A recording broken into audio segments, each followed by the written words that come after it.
Hey everybody, welcome to the Chen Dynasty here at twitch.tv/jchensor. I'm James Chen, your host for today, and sorry about the blinds, they're kind of bright back here. I should probably do something about that at some point in time. Would it be better if I angled myself this way to the standard view of the awesome Cobalt Flux pads in the back? But in case you guys are new to the Chen Dynasty, I am James Chen, aka jchensor. I have not watched the pre-show Mr. Silent Scope. I did not watch the pre-show because I just want to watch the match as much as I can. So if you have some backstory Silent Scope, you may feel free to type it in the chat. And in case you guys are wondering what Silent Scope is referring to, this is the LiveDHC, DHC, which stands for Delayed Hyper Commentary, a name given to a series of videos that David had come up with, Mr. Ultra David, where we take old footage of fighting game matches and do commentary over it as if it's a brand new, as if, you know, it was a live event, essentially. A couple of weeks ago, I did the Kemonomichi 2 match between Tokido and Daigo, first to 10. Kemonomichi is a series of events. They've only done 2 of them so far, so this was from the second one that was put on by DaigoTheBeasTV. And DaigoTheBeasTV, of course, is the channel of Daigo Umehara, the Twitch channel of Daigo Umehara. You can see all the information right here on in the panel over here. They put up their videos, of course, on their own YouTube channel. If you do a search for DaigoTheBeasTV, you will actually find their YouTube channel. You can find all these matches on there. And of course, this was originally streamed on twitch.tv/DaigoTheBeasTV. Make sure you follow and subscribe to both of those, the YouTube channel and the Twitch channel, so that you can get access to the basically the events as they come along. Now, again, Daigo has put on Kemonomichi 1 and now Kemonomichi 2. He is probably going to do more in the future, so definitely keep track of their stuff. Very cool events where they put on basically exhibition matches with history. So Kemonomichi 2, the main event, of course, was between Daigo Umehara and Tokido in Street Fighter V Arcade Edition, which Daigo ended up winning 10-5. I did a delayed hyper commentary, a live DHC of that a few weeks ago. There were 2 other events here that took place. One of them was Ito versus typo here. Typo. I am not doing well with Kotaka Shoten here. Let's do this. Ito versus, not Kotaka. That sounds like a Blaze Blue character. What in the God's name is going on with my mouse here? What in God's... Oh, I'm holding a function button down with my microphone. That would explain why everything is going all weird on me. There we go. All right, Ito versus Kotaka. Kotaka Shoten. First to 10 in Super Turbo was the first event that took place at Kemonomichi 2. Then it was followed up immediately by Tanukana versus Yuyu in a first to 10 in Tekken 7. So I'm actually going to do both of these matches here. Of course, I am super familiar with Super Turbo, so doing commentary for that's not going to be any problem. Tanukana versus Yuyu in a first to 10 in Tekken 7. Not quite as familiar with Tekken 7 as I am with Super Turbo, so this will basically be a lot of practice for me here as well. Which is another reason why we do these live DHCs, is for practice. So I'm going to do some practice for some Tekken 7 commentary, because it is something that I would like to do in the future. Hopefully, maybe do some more Tekken commentary, because I have learned Tekken 7. I've really started to enjoy the game. But again, it's not going to be the super in-depth commentary that I'm sure a lot of people are going to be hoping for. But it was a great set. It was a lot of fun. one rule that I definitely always want to put out there. So I'm always open to more matches to do live DHCs for. So if people out there want to send me more matches, and it can be for any game, especially right now I'm looking for Tekken 7 and Dragon Ball Fighters footage that I really, really want to do delayed hyper commentary for. However, I always have a rule in that one. It has to be available on an official channel on YouTube. If it's not available on an official channel, then I would prefer not to do that. And then secondly, it cannot contain English commentary already. If it is from an event, say from Final Round, or if it is an event from, Wednesday Night Fights or something like that, and it already has English commentary, I will not do a live DHC over that because, in my opinion, I just consider that kind of disrespectful to the different commentators that exist out there. Kemonomichi 2 was obviously streamed in Japan, so all the commentary was Japanese. There was no English commentary available for this match. So that is why I'm going to go ahead and do this. And again, I've fully support DaigoTheBeasTV, and even on their Twitter account that they've retweeted some of this stuff and have liked a lot of my tweets. So that way I know for sure that they're okay with me doing this kind of rebroadcast. It doesn't have to be on YouTube. Igoro Live, Goro Live Iras or something like that. Mikado stuff, for sure, I would be willing to do that, and I will try to contact the Mikado people to make sure that they're okay with that. Guilty Gear is another game that I would love to be able to do as well. So if you have some Rev 2 stuff as well, I would love to do Rev 2, Dragon Ball Fighters, and Tekken 7 right now in particular. Of course, I will always accept Super Turbo and Street Fighter V matches very eagerly. But in any case, we are going to go ahead and get started with this match here. So I'm going to apologize here ahead of time. Again, I'm doing this on one monitor, so it's going to be a little bit tricky here for me to get everything set up properly, but I will get that for you guys in just a second. Going to move this over here so I get the whole window on the screen, and then this should do it right here. Yay, there we go. Now, again, you're gonna hear a little bit of the match just through my microphone, just in general. Please let me know about the volume levels, if it's too loud or if it's too quiet, etc., etc.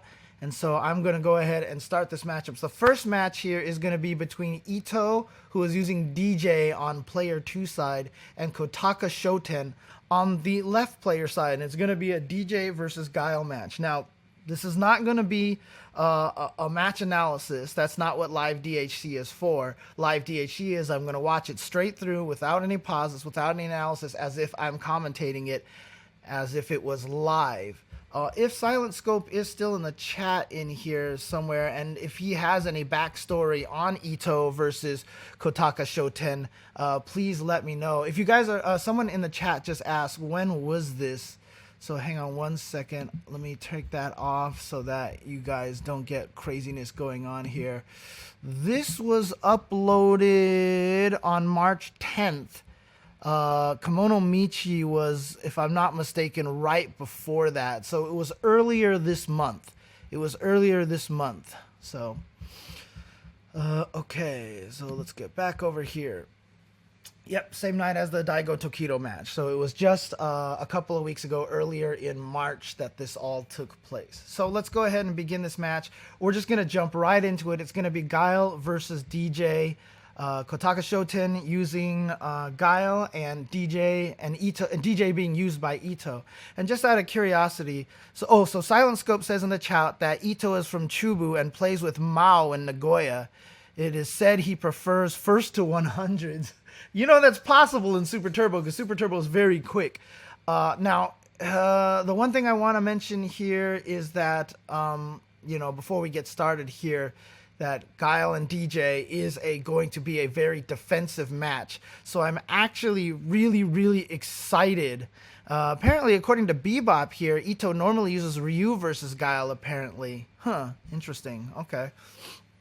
But what's going to happen here is this is going to be a very defensive match. Both of these characters are very defensive characters, so I'm really curious to see how this match is going to go against each other. Again, I'm going to go ahead and start this. Let me know. Shout-outs to the Tasty Pones. Thank you for the bits. Again, if you guys do appreciate this content, if you guys are excited about seeing these other games and having me do these live DHCs more often, obviously follow, subscribe to my channel as well. Much appreciated, and we can complete the cat down here in the corner. The more subs I have, I just need I need a bunch more subs to get 2 more emotes to complete the cat. So there we go. Here we go. Let's go ahead and start here. And again, please let me know about the volume levels and let me know if this sounds okay. Let's go. All right, so right away we're going to start here with Ito on the right with DJ Kotaka Shoten on the left. I don't know if people call him Shoten or Kotaka for short. I'll just call him Shoten. But it's going to be a very defensive match. Both of them are, you're going to see a lot of fireballs. I mean, if someone wants to count fireballs, feel more than free to do so, because you will be counting for a very long time. But you can see right now that basically what this match is using the fireballs and finding the moments to get in there. And it is very fortunate that DJ can slide under Guile's fireballs like that. Now, he can't do it if he doesn't hit Guile. The hit stun or the block stun, the block stop or the hit stop, I should say, allows him to go under. And wow, what a fortunate trade for Ito against the Sobat right there. So, okay, so Ito taking round number 1. Again, super turbo, very fast match. Didn't have the flash kick charged up in time. Tried it, but didn't quite get it. All right, back to the zoning here. DJ's going to have a little bit easier time to try to get in on Guile because he can slide under there. Guile doesn't have any sort of ways that he could easily punish DJ's fireballs like that, for example. So he's got to take a few more risks. So I feel like Ito might have a slight advantage right now, but we'll find out how this goes here. There he had the flash kick charge up. He's going to go for the fake cross up, actually, in the front, but I don't think he was expecting Ito to take that hit, so Ito took the hit and then managed to get the throw with a sack throw, essentially, and there it is, 2 rounds right away. Ito taking game number 1. So again, this is super turbo. Expect a very, very fast first to 10 here. And yeah, I don't think Shoten is going to change characters. I believe they're character locked. I'm not 100% sure. But he's going to go with Raggedy Andy Guile here. So we got Raggedy Andy Guile. I really hate that color. But that's a whole nother story. Guile just looks wrong as a redhead. I'm just telling you right now. So right now you can see Shoten having really a lot of trouble breaking through that DJ defense, and that slide from DJ is really a nice advantage that he has against Guile, so that he can slide under Sonic Boom. So right there he's trying to predict the Sonic Boom. Again, both of these characters very similar, and it's very interesting because Guile, known to be a strong character in this game. DJ is one of those characters who's supposed to be really, really strong, but there's not a lot of people out there who actually use DJ to this level. And so it's really nice to see, especially like a Japanese player here at a high level DJ. Someone in the chat asks about sack throws. Block stun is a lot longer in this game than hit stun from jump attacks against standing opponents. Oh, he got the oh my god, and he got the stun, and he's gonna combo into the super, and it's not gonna be enough. Maybe he should have did 2 crouch light kicks into the super. It's a Kara cancel required to do that. And so now, look at this. Kotaka Shoten with a huge lead and then takes game number 2. But basically on jump-ins, block stun is very long. So a lot of times if you expect the opponent to block a jump attack, like a jump roundhouse, you can walk up and get some good advantage off of that. However, all jumping hit stun is about the length of light punches and light kicks, no matter what button you use against a standing opponent. Against crouching, it's normal, but against standing opponents, it's always a quick hit stun. So if the opponent is expecting you to block a jump roundhouse and instead you walk into it and take a tiny hit stun, you can usually throw them before they're ready for it. So there you go. Yes, it is a Renda cancel, Renda Kara cancel, essentially.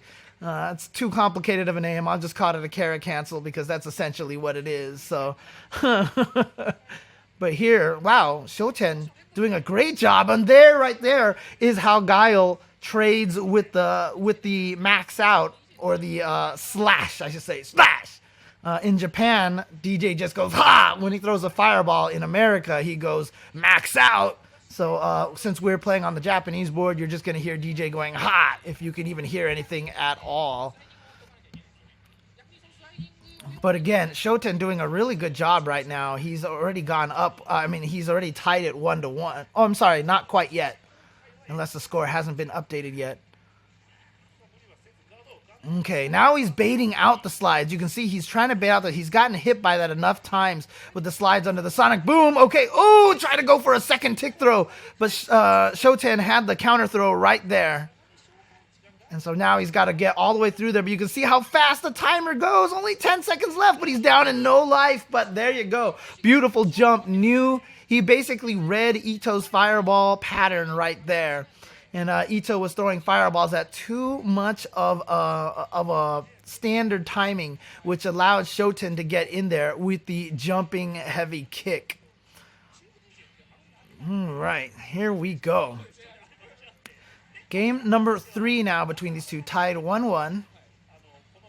And so now you see, just because he's baited out the slide a couple of times, when he throws the Sonic Boom, Guile kind of widens his hurt box a little bit. So if he doesn't throw the Sonic Boom at max range, that slide actually won't hit the Sonic Boom. Oh my god, a stun into... Oh, okay. Just goes in the... I was hoping for an awesome machine gun punch combo. Didn't quite get it. It's all good. That up kicks will do just fine. What was it? The jackknife maximum or something like that. I don't care. It's called up kicks. That's what it's called to me. Or flash kick. That's just what it is. It's just a flash kick. All right, baited him out. Did Shoten. Got the jump in, but there, nice read on the Sonic Boom. Got the slide. But you can see at that range right there, where Ito is, he can't slide and have it not whiff if Shoten doesn't throw a Sonic Boom. So now he's just pestering with the slide as much as possible. And keep in mind, that slide is hella safe. At those ranges. You cannot punish that at all. So even if you do block it, bait it out and block it, there's really nothing you can do. But Shoten doing a great job with the timing, mixing up the timing of the Sonic Booms. And wow, a very fortunate trade for Shoten. And he's going to tie it up 1-1. So here we go.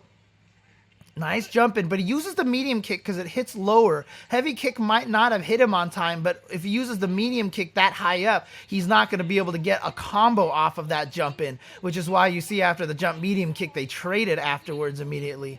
Nice walk-up crouching medium kick from Shoten. Shoten really made an adjustment since the first game. He has really done a great job staggering his Sonic Boom timing and making it a lot harder to read. And again, a beautiful trade. I don't even know what button he used to trade. It looked like standing heavy kick or something that he traded with the max out, with the air slash. What? DJ landed and blocked the Sonic Boom. He widened his hurt box by landing and crouching, and it extended him backwards into the Sonic Boom, so he had to block that after the jump attack. Oh, it was the back fist that he used to trade. Okay, I just didn't see it fast enough. And here we go. So look at this. So after a first dominating game by Ito, now we've got Shoten catching up here and taking the lead 2-1. So here we go now. Trade there, but again, a lot of this is coming from the fact that Shoten has really started staggering the Sonic Boom timing really well and also changing his distance a lot. That is the power of ST Guile. ST Guile has the Sobat kick that he can go backwards, the standing heavy kick that he can go forward, the knee that he can go forward. They gave him a lot of standing movement tools, and this was very intentionally designed so that he can keep the Sonic Boom charge and move lots of different distances. The distances in this game are down to pixels in this game in Super Turbo of how important and who has an advantage at what distance. You can see here, no time left for Ito. So Shoten doing a great job being very, very hard to read on distances. If all he did was Sonic Booms from one place. Oh yeah, so it was 3-1. There you go. So he did take that one game. Oh, the machine gun punch. Almost a guaranteed stun every single time. Not an easy combo to do. To land all fours of the machine gun upper is a lot of skill. Takes a lot of effort. And there's not actually a lot of players who can do it consistently. But if you can do it consistently, it's almost a guaranteed stun, and a follow-up machine gun combo or any other combo is almost always death. So there you go. Great stuff to Ito. So now Ito trying to do the catch up here. He's down 2 games. Yeah, because they forgot to update the score right away. So here we go. Again, trading with the back fist. And that's a really key thing for Shoten. Nice. The scoop kick, but supering right through there. And Ito not confident he was close enough to be able to get the jackknife maximum afterwards, the up kicks, but then just approaches with a couple of slides, catches Shoten standing. There you go. I feel like Shoten looks like, he looks like Takeuchi's older brother or something like that. Or maybe older brother, if he's a Super Turbo player. I don't know their histories. I don't know how long they've all been playing Super Turbo. And plus, all Asians look young, you know, thankfully for Asian genes. So it's hard to tell the age of these players here. But once again, Shoten still with a 1-game lead. The scoop kick, great. Oh, he got clipped by the super, which is actually going to let Ito get in here with pressure. You cannot cross up in the corner in Super Turbo, unlike you can in 4 and 5. So here we go. Nice. Baited out the jump again with the and got him with the flash kick. Trade again, and you know what? He takes a life lead, but oh no, he missed the sonic boom. It's so crucial. Double KO. And of course, in this game, double KO doesn't count as anything. So there you go. Double KO now. You can see neither of them have taken a round because of that. So nobody gets... so Kotaka is kind of a young blood in this game. There you go. Young people still picking up the best fighting games. Anyway, enough of the biased comments here. Once again, back to this fireball. Matching each other with fireballs. Missing a fireball can be so deadly in this game. Especially in matches like this with your charge. If you accidentally don't charge long enough or mess up one sonic boom. Oh, he tried to fake the throw and instead went for the super. You saw him take a step before he supered, but Shoten did not fall for that. Kotaka did not fall for that. Here we go. Ooh, he has the life lead now. Oh, Ito missed the fireball. He missed the fireball. You see what I mean? He jumped over. He tried to do the fireball. He missed it. And that really just kind of solidified the round win for Kotaka Shoten because he missed one max out. Ooh, you saw him stagger the max out there. So Shoten with a bad jump in timing. Ooh, walking up with that standing heavy kick from Dee Jay. Such a good button. Great range. Crouchers have to respect it. Yeah, I mean, to be fair, you know, he is young. He's playing this for a decade, but, you know, there are some people who have been playing this for 2 decades. Definitely 2 decades. All right, so Shoten now. Oh, no, he tried to get the sonic boom to try to start the pressure, but Ito with the super right through there. Ito now taking that round here. So 1 round away from tying this up 3-3. Too far for the slide under the sonic boom right there. And again, Shoten trying to be very crafty with the distances, trading with the max out. And it's tricky now because in Super Turbo, back fist has to be done while holding forward. So you can only charge for the sonic boom after you do the back fist. Before, back fist could be done while holding back. So he could charge while he did the back fist. Not anymore. Super Turbo is one of the most well-crafted Guiles in all of Guile history because the way all of his buttons work with each other. Oh my god, there's that standing heavy kick I told you about. Such a dangerous button there, and I believe Shoten got hit by that because Ito has done so many times a crouching light punch right into walk-up throw. So I think he was going to try to counter throw, but instead Ito that time with the crouching light punch right into the standing heavy kick. He's going to take that round, take that game, and he ties it up 3-3. We're back to Raggedy Andy Guile. So here we go. All right, good timing on that one. That one he knew he had. Oh, no, you're dead. You're dead. Game over. Game over. He doesn't even do any of the fancy combos, dude. He just gets him stunned. 3-hit combo, dead. There it is right there. Man, you get hit by a cross-up by Dee Jay, it is game over. DJ also has a weird glitch in Super Turbo that he can cancel 2 crouch light punches into a special, so it's actually kind of easy to confirm into the machine gun punch. Oh, in the corner, you get max hits because they hit the wall. In Super Turbo, you actually hit the wall in the corner. You kind of go ka-thunk, ka-thunk, ka-thunk, ka-thunk, instead of popping really high up into the air, which allows supers like DJs and Fei Long's to juggle really, really heavily in the corner and do some massive damage. Massive, massive damage. All right, starting off with some fireballs here. So Ito definitely getting, I feel like he's either understood the rhythm a little bit more, or he's just been a little bit more patient now against Kotaka Shoten. He hasn't been trying to slide under sonic booms as much, just playing the straight up fireball game versus Guile and just finding his opportunities. Yeah, and again, a good trade. So Kotaka Shoten just trying to keep the life lead up over Ito right now. Oh, man, try to get in there. But see, life lead is so important in this match because it really determines... Oh, God! Oh, man, he did go for the throw that time. And Kotaka Shoten with the first throw, Ito had to tech that. And now Kotaka Shoten with a huge life lead. Only 10 seconds left on the clock. Yeah, at this point in time, Kotaka Shoten could just sit there and do nothing. Take a throw. He would have been fine. Nothing that... basically Ito could have done with that little time left on the clock. So here we go. Kotaka Shoten trying to catch this up. If he can take this, it'll be 4-4 in terms of matches here in this first to 10. Again, this is the Kemonomichi at put on by DaigoTheBeasTV, by Daigo and crew. Bunch of people involved in this project. A lot of people putting in a lot of work for these events. Follow Daigo the Beast on YouTube and on twitch.tv to stay abreast of all the awesome content he's been putting out recently. Went for another tick throw, but not this time. Kotaka Shoten wins the throw war. Oh no, bad timing on the jump. Yeah, you're dead. You're dead. You're dead. There are no crush counters in this game.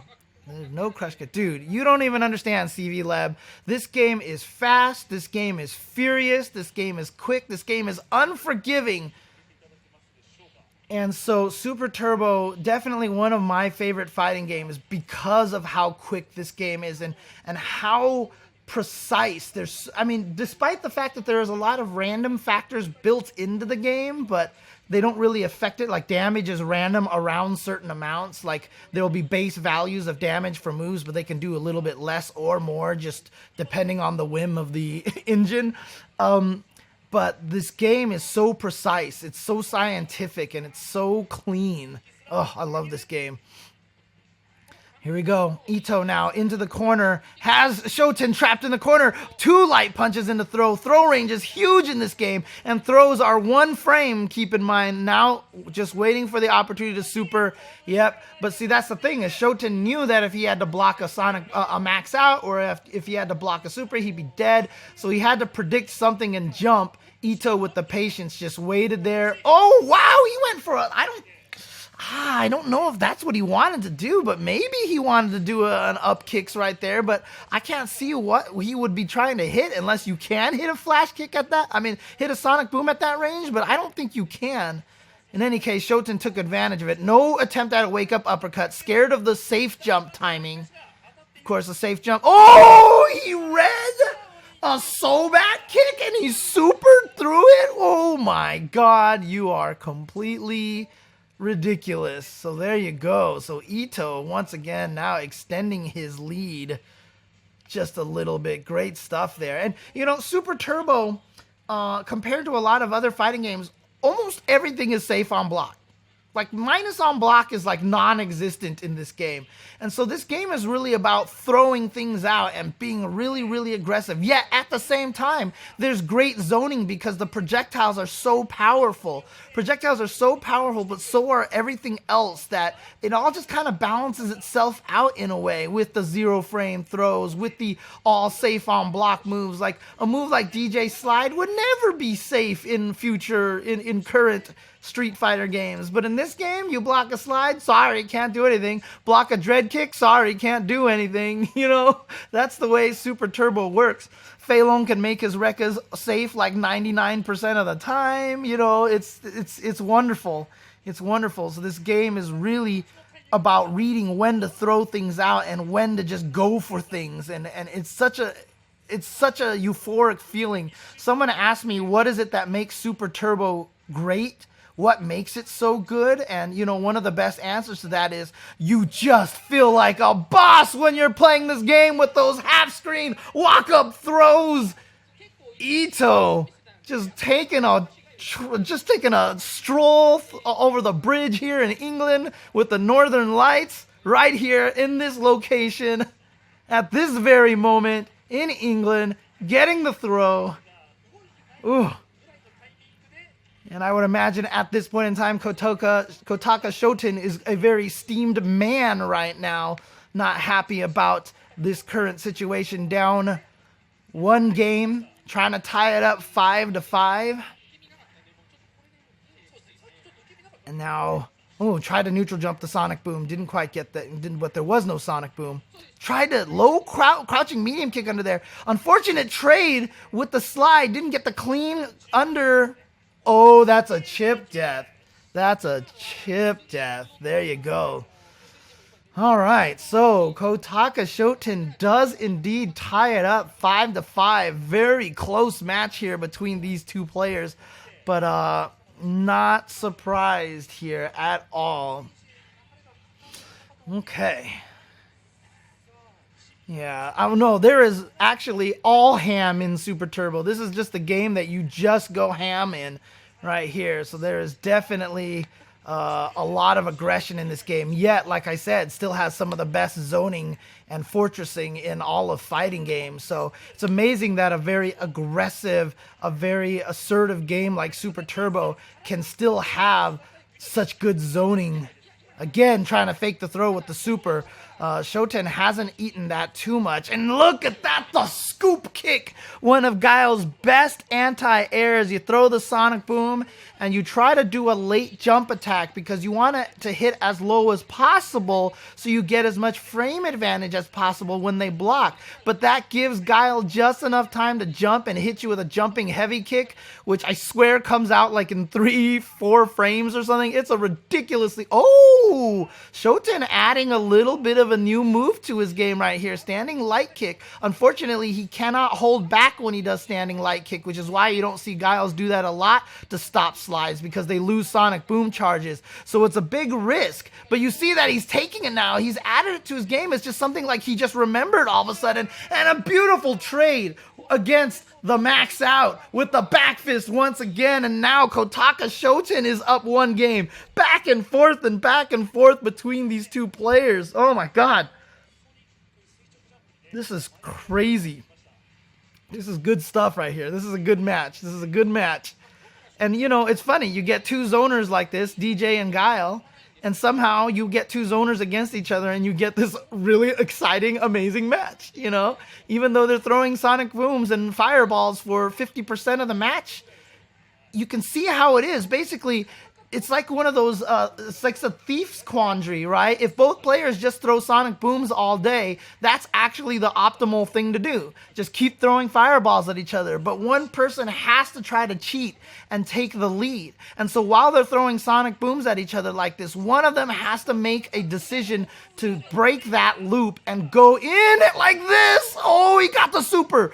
Oh, he went for it. He was just hoping he would eat the jump in and then he would have won off of that. But you can see after the machine gun punch, he doesn't really get anything. Only 6 seconds left. A throw would kill, but again, a trade on the back fist from Kotaka Shoten. Here you go. Again, like I said, it's one of them has to break the pattern. They both have the even life right now. And right there, you saw Kotaka Shoten broke the thief's quandary thing, basically. He was the one who made the first move and jumped over and got the hit on Ito. Ooh, 2-hit combo. Wanted to trade with the max out, hopefully to get a stun. Nice.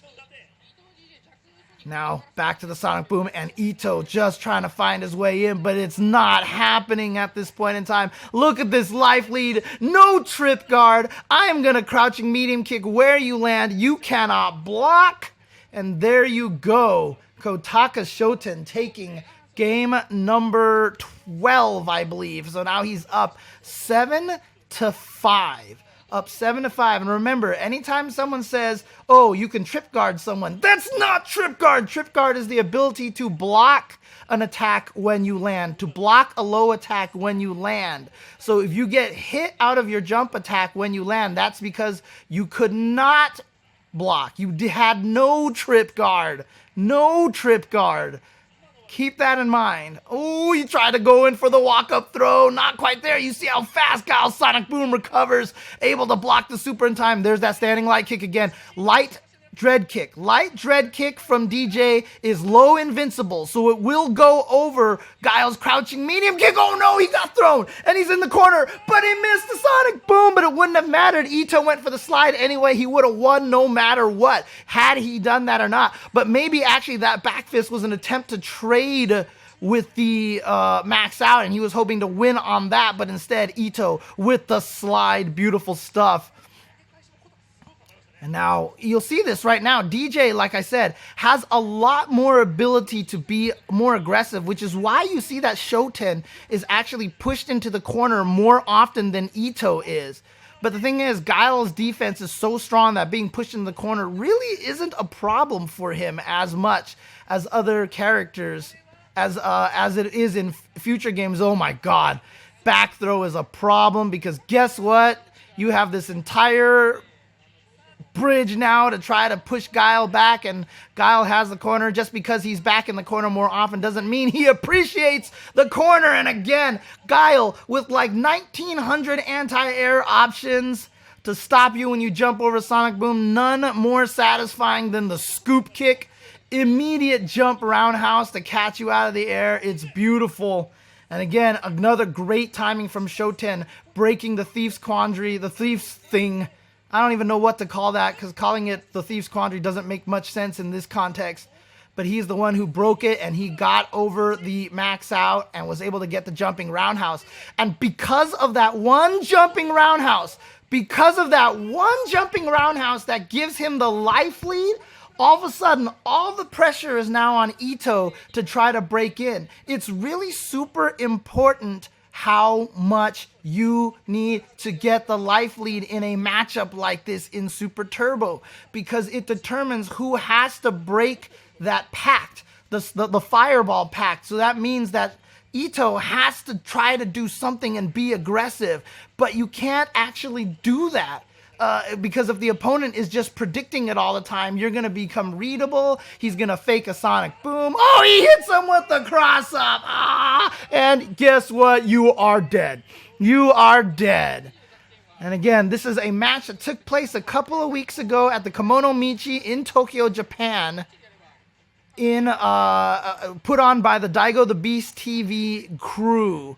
And this was a 1-10 match that was the first event at the Kemonomichi. There were 2 other events. I'll be doing the second one. I've already done the third one. But if I only did the Super Turbo one, we would be done in like 40 minutes. So we are not going to just do that.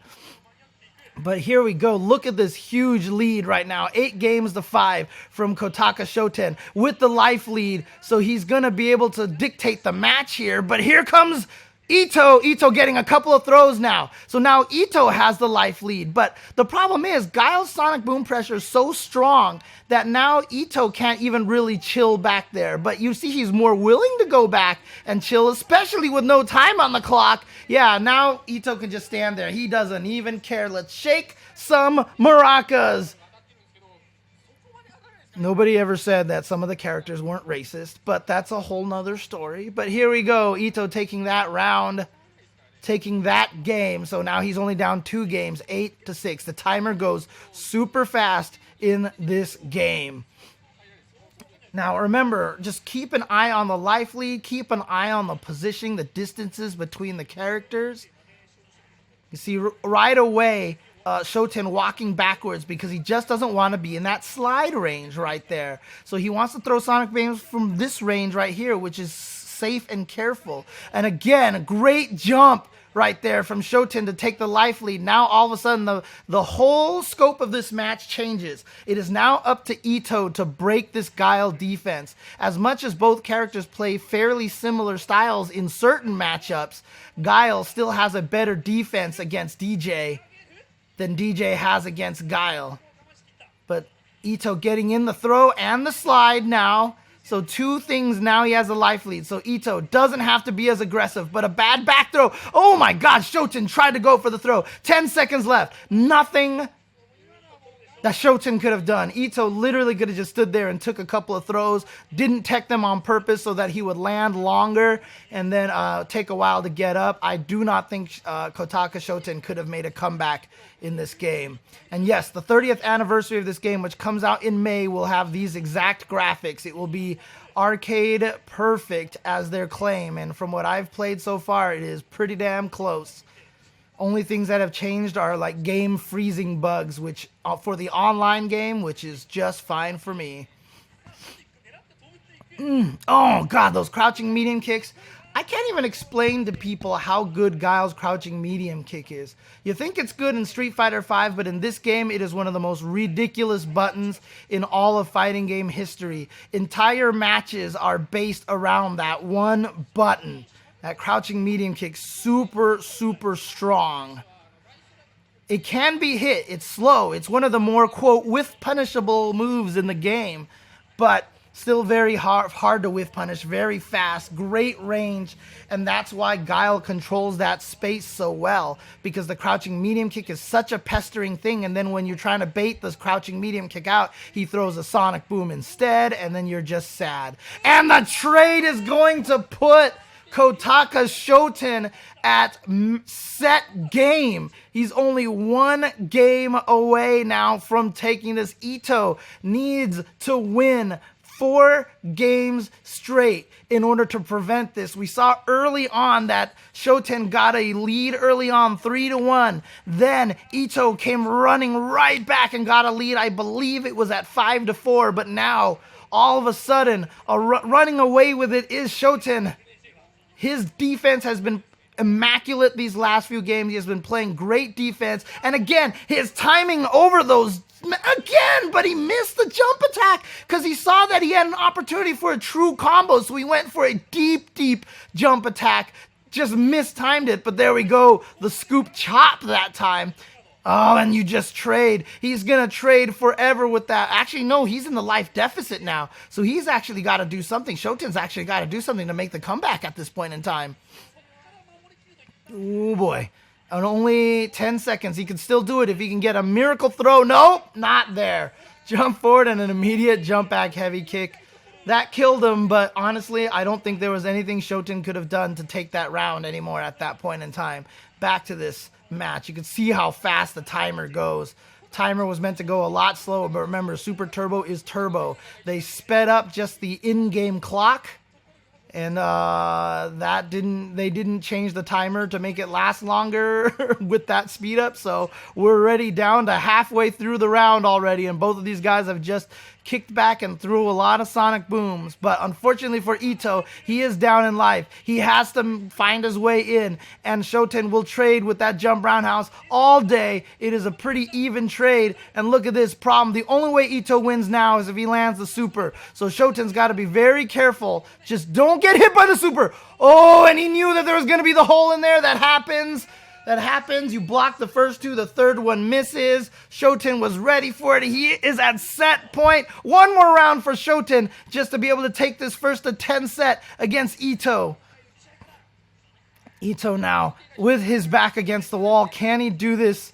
Okay, he gets the jump attack. He has the life lead now. And again, slide. Safe on block. But again, a beautiful jump in timing. He gets the cross up, but he didn't get the combo. So Ito still alive. 60 seconds left. That's going to determine whether or not Ito stays alive. Listen, wow. That must be the first time he went for a crazy-ass flash kick like that. But it paid off. Now Ito, 40 seconds left, gets the jump in, but trades with the sonic boom. Unfortunately, that's huge. Landing on the sonic boom means he could not catch up in life. And he's knocked back again. Can he do this? 20 seconds left. He's got to get into the corner. He's got to find the hit, but the step kick and the scoop kick trade for Kotaka Shoten. And he does it and takes it 10-6. There you go. Kotaka Shoten winning this first to 10 with Guile versus Dee Jay with a clutch jumping scoop roundhouse kick. Great stuff to him. And you see our commentators here. Unfortunately, I apologize. This is my fault here. I do not know the names of the commentators who are doing this, but you can see here on the right going to interview Kotaka Shoten is Mr. Papa Chihuahua, also known as Arubi, RB. Ito sitting here talking.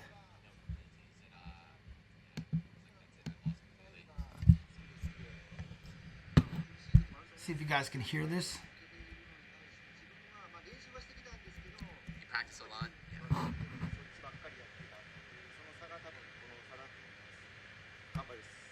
Complete. He admitted complete defeat right there. He trained and everything, but you know, once the gap opened up and he just got behind, so he trained hard. He just couldn't win today. No excuses at all from him. Shout outs to Yuyu for the translation work here at this event. I have to try and no one knows what he's saying here. But they played yesterday. They have motivations here, and he recognized that. I will definitely be playing this game online when 30th anniversary comes out. So he made a joke about him retiring, but he's not going to retire here. He saw that Ito had a lot of memos, so that motivated Kotaka as well. Like, oh man, he's taking this very seriously. He really wants to win. So motivated him as well, and he won. Ito's very humble in his defeat, and Kotaka again throwing jokes. It's kind of like a little bit of a bad boy. Eli Hendricks, all I'm gonna say is, don't play Cammy in this game. Don't do it. Don't do that to yourself. Silent Scope would probably back that up. Don't do it. If you want to have a comfortable life in this game, don't play Cammy.